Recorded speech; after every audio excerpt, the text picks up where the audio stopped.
शैतानिर्रजीम बिस्मिल्लाहिर्रहमानिर्रहीम अल्लाहुम्मा सल्लि अला मुहम्मदिन व अला आलि मुहम्मदिन कमा सल्लैता अला इब्राहीम व अला आलि इब्राहीम इन्नका हमीदुम मजीद अल्लाहुम्मा बारिक अला मुहम्मदिन व अला आलि मुहम्मदिन कमा बारकता अला इब्राहीम व अला आलि इब्राहीम इन्नका हमीदुम मजीद।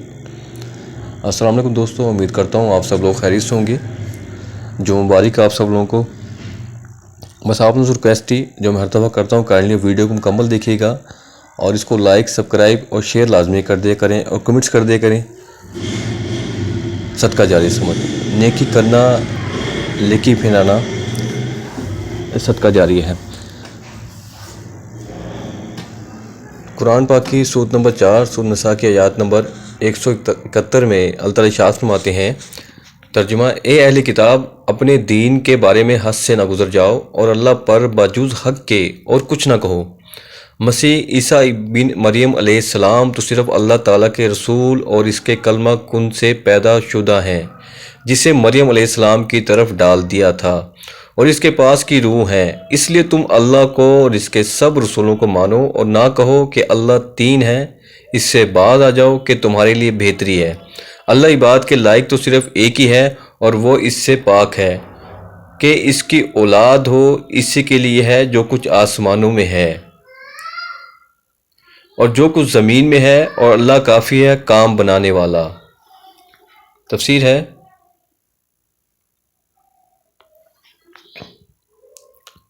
यहूद के शुबात के जवाब देने के बाद अब इस आयत में नसारा के शुबा की तरदीद की जा रही है, मगर बाज़ उलमा ने लिखा है कि यह खिताब यहूद नसारा दोनों से है, इसलिए कि गुलू राह इत्तदाल की छोड़ देने का नाम है और ये अफराद तफरीद, ज़्यादती और कमी दोनों सूरतों में है। एक तरफ नसार ने मसीह अलैहिस्सलाम के बारे में अफराद से काम लेकर इनको अल्लाह का बेटा करार दे रखा था, तो दूसरी तरफ यहूद ने मसीह अलैहिस्सलाम से मुतल्लिक यहाँ तक तफरीद बरती कि इनकी रिसालत का भी इनकार कर दिया। कुरान शरीफ ने बताया कि ये दोनों फरीक गुलू कर रहे हैं। इत्तदाल की राह ये है कि ईसा अलैहिस्सलाम ना तो अल्लाह के बेटे हैं कि इनको ममूद बना लिया जाए और ना झूठे नबी हैं, बल्कि अल्लाह के बंदे और रसूल हैं। आजकल इसी किस्म का गुलू मुसलमानों में भी आ गया है और ऐसे लोग मौजूद हैं जो नबी सल्लल्लाहु अलैहि वसल्लम और औलिया उम्मत का दर्जा इस कदर बढ़ा देते हैं कि इन्हें खुदाई की खुदाई में शरीक करार देते हैं और फिर रसूलुल्लाह सल्लल्लाहु अलैहि वसल्लम को बशर समझना इंतहाई दर्जे की गुस्ताखी शुमार करते हैं। हालांकि आप सल्लल्लाहु अलैहि वसल्लम ने इस गुलू से सख्ती से मना फरमाया। आप सल्लल्लाहु अलैहि वसल्लम ने फरमाया, मुझे इस तरह हद से ना बढ़ाओ जिस तरह नसारा ने ईसा इब्ने मरियम को बढ़ाया। मैं तो उसका बंदा हूँ, लिहाजा तुम मुझे सिर्फ अल्लाह ताला का बंदा और उसका रसूल ही कहा करो। इन्हें कलमा कुन से बनाया और इस तरह इसकी पैदाइश बिन बाप की हुई। ईसा अलैहिस्सलाम के बारे में ये मायने नहीं कि वो कलमा ही ईसा अलैहिस्सलाम बन गया, वरना आदम अलैहिस्सलाम तो माँ बाप दोनों के बगैर कलमा कुन से पैदा हुए थे।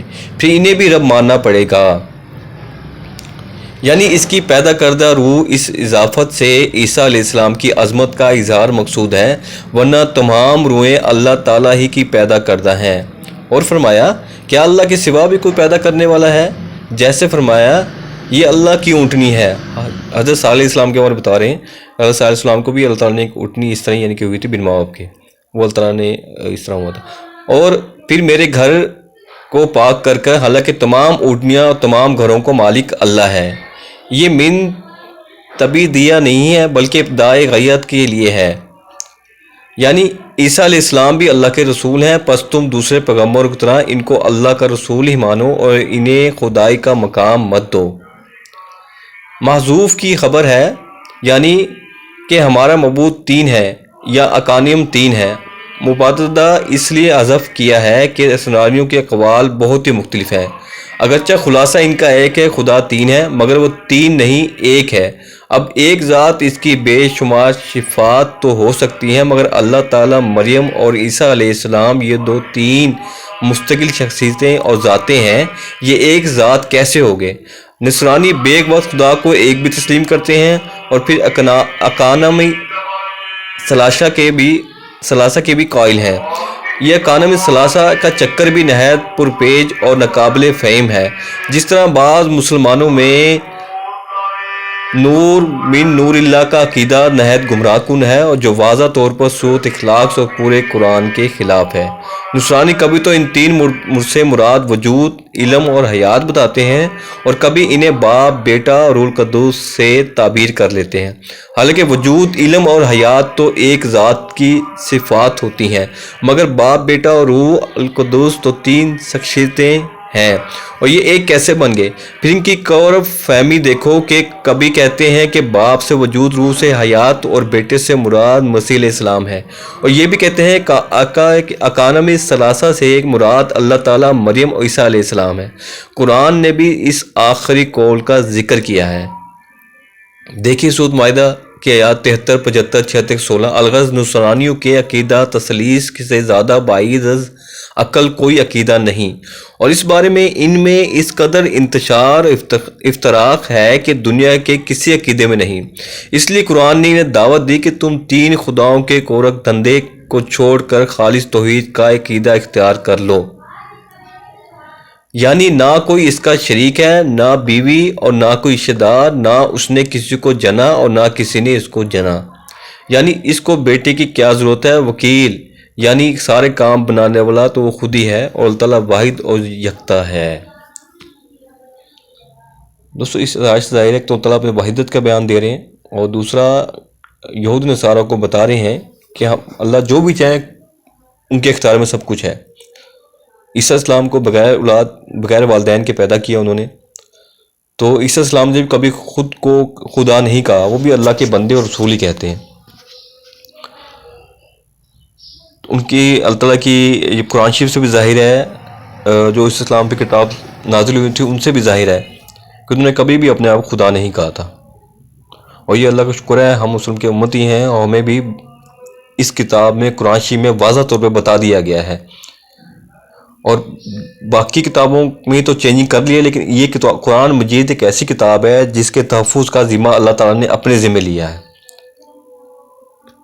تو یہ ہماری بڑی خوش نصیبی ہے کہ قرآن شریف میں کوئی تبدیلی نہیں کر سکتا کسی قسم کی، لیکن بعض کچھ لوگ ہیں عربی میں کوئی تبدیلی نہیں کر سکتا کسی قسم، کچھ لوگ ہیں جو اس کے ترجمے میں، تفسیروں میں عجیب قسم کی باتیں ڈال دیتے ہیں۔ اللہ تعالیٰ ہدایت دے۔ اس میں اللہ تعالیٰ نے فرمایا کہ اگر میرے نام سے، اگر میں نے جو کچھ نہیں کہا، میرے نام سے کوئی اس طرح کہے گا تو وہ پھر اسے میں دیکھ لوں گا۔